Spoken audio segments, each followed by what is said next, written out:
கதை விவாதத்தில் கமல்ஹாசனோடு கலந்து கொண்டது எப்படி இருந்தது? இல்லை சார், கலந்துக்கவே இல்லை ஆக்சுவலாக. இல்லையா? நான் பண்ணவே இல்லை. நம்ம பிற கமலுக்கு நீயாவது ஒரு ஃபேன் பாய், உனக்கு அவ்வளோ தெரியும், நமக்கு என்ன தெரியும் அப்படின்னா, லோகேஷ் இல்லை நீ மாஸ்டர் பண்ணும்போது நீ விஜய் சார் ஃபேனுன்னதும் அவனை கூப்பிட்டேன்ல, அடுத்த 6 மாதத்தை ஓரமாக வை, என் கூட வந்து வேலை செய்யின்ட்டு. இப்போ நான் கமல் சார் ஃபேன்றான், இப்போ எனக்காக அடுத்த ஒரு வருஷத்தை எடுத்து வை அப்படின்னு சொல்லிட்டா, நான் என்னால் நிற்கவே முடியாது கமல் சார் முன்னாடி. நம்ம போய் எப்படி அவர்கிட்ட அதாவது பார்த்தீங்கன்னான்னு பேச முடியும்? அப்போது லோகேஷ் சொன்னால், இல்லை நான் தான் நடுவில் இருக்கேன்ல, உனக்கு எனக்கு தான் பேச்சு இருக்க போகுது. நம்ம கமல் சாரும் வந்து ஒரு ஆக்டராக உள்ள வந்து ஒரு ஆக்டராக மட்டுமே ஒரு படத்தில் இருந்துட்டு அது எப்படி இருக்குன்னு பார்க்கணுன்ற மாதிரி தான் அது இருந்துச்சு சார். அவர் நிறையா குட்டியாக நிறைய டைலாக்ஸில் அவரோட இன்புட்லாம் இருக்குது சார்.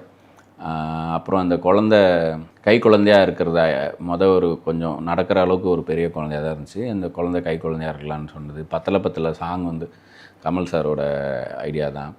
அந்த மாதிரி அவர் நிறையா கான்ட்ரிபியூட் பண்ணியிருக்காரு. பட் ரொம்ப பேஸ் லெவலில் ஸ்க்ரீன் ப்ளே பிகினிங்லேயே ஸ்கிரிப்டில் அந்த மாதிரி இதுக்குள்ளெலாம் இன்வால்வ் ஆனது சார்.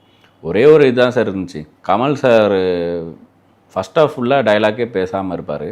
அவரோட ஃபஸ்ட்டு டைலாக்கே ஆரம்பிக்கலாமா தான் இருக்கும். அதுதான் எனக்கு எழுதும் போது கொஞ்சம் சந்தோஷமாக இருந்துச்சு. எழுத வந்து எங்கேயுமே கான்வர்சேஷன் தேவைப்படாமலே போச்சு. அப்படியே ஹேண்டில் பண்ணி அது வரைக்கும் ஏற்றுட்டு வந்துட்டீங்க வந்துச்சு. அது பரவாயில்ல சார். ஆனால் அது எடுக்கும் போதும் அதுக்கான சுச்சுவேஷனை க்ரியேட் பண்ணும்.